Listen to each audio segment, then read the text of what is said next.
ngayong umaga, hindi lang isa, kundi 4 na pusa ang mag-aatid sa atin ng kakitaan. Pero bago yan, panoorin natin ito. Hindi lang sila basta-basta cute na alaga, kung hindi sweet at clingy pa. Talagang mapapangiti ka sa hatid na cuteness ng mga pusang ito.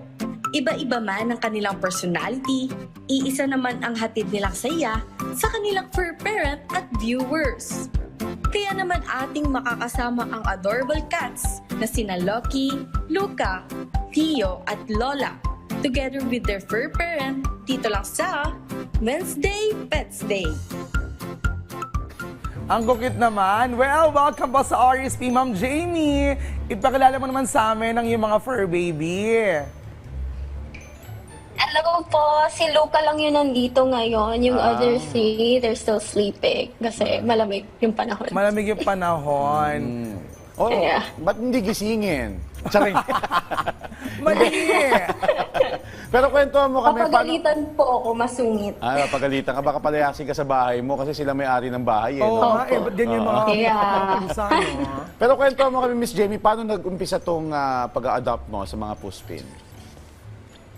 Actually, hindi naman po namin plan na mag-adopt ng cats. It just so happens na lagi kami napupunta sa situation na nakakita kami ng animals in need. So, nag-start with Luca, ito siya, with his sister Lola. So, one night may stray cat na nanganak sa laundry area namin. Tapos, after a week, hindi na siya binalikan.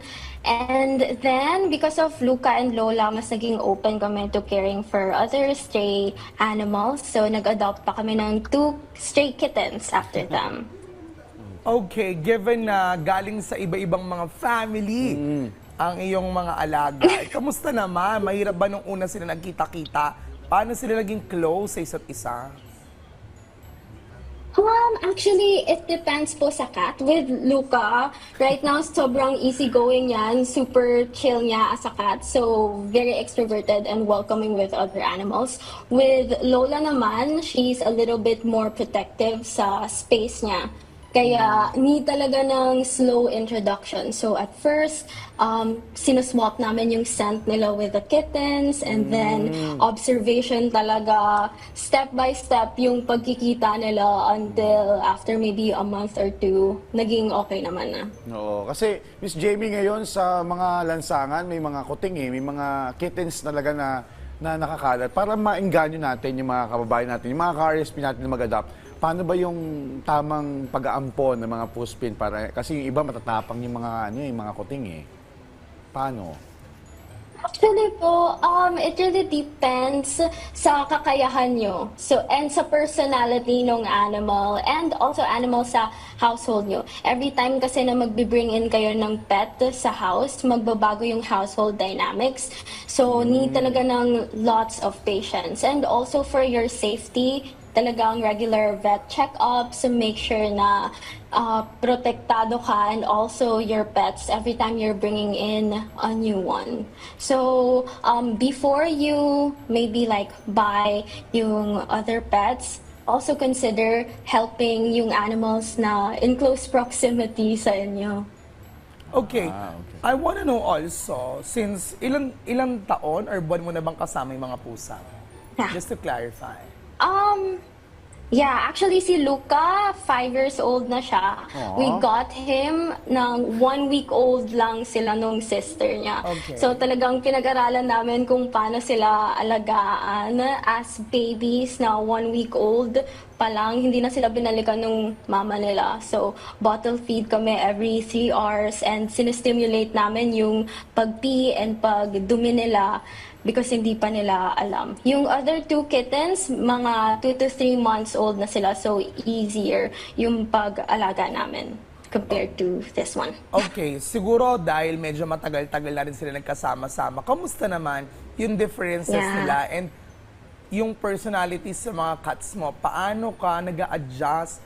Lalo na iba-iba yung personalities ng mga pusa mo for sure. Yeah, that's right. Ito si Luca, very outgoing siya. Yung sister niya naman, yung typical girl cat na depende sa mood. Kung affectionate siya or need niya ng space. Yung isa naman, si Loki, siya yung pinakamalambing, and yung ginger cat namin, si Leo, siya yung pinaka-playful. So, I think it's very easy kung paano mo i-carry yung self mo around cats kasi cats are very expressive. They will tell you exactly what they need. For example, if they need like more pets, more affection, more space, talagang malalaman mo. So it's just a matter of dapat you know how to read their behaviors. Ito, last na lang, Miss Jamie, para sa ating mga ka-RSP. Ano sa tingin mo yung natutunan mo sa pag-aalaga ng mga puspin? Gaano kahalaga yung pagiging mapagmahal sa hayop no matter what their breed is? I think yung pinaka natutunan ko is that every time you take a pet in, another responsibility siya. So dapat ready ka financially with your space and also emotionally. Only take in the pets that you know na kaya mong alagaan 110%. Kasi dapat whether my breed or if puspin man sila, deserve nila ng same level of care. Alam mo, kahit si Luca, no, gusto na rin matulog. Oo. Kahit ginaganon bigla, nagigising bigla si Luca. Napaka-chill niya talaga naman, no? Pero syempre, no, talagang Yeah. nasarap sa feeling mag-alaga ng pusa. You have cats, Yes, I Joshua? have 2 cats. I have one, si Mela. And gusto ko pa magdagdag na isa. Dahil hingin ko kay Jules yan. On that note, thank you so much, Luca. And Jamie, sa Thank pag-aami you sa so amin ng iyong much. kwento.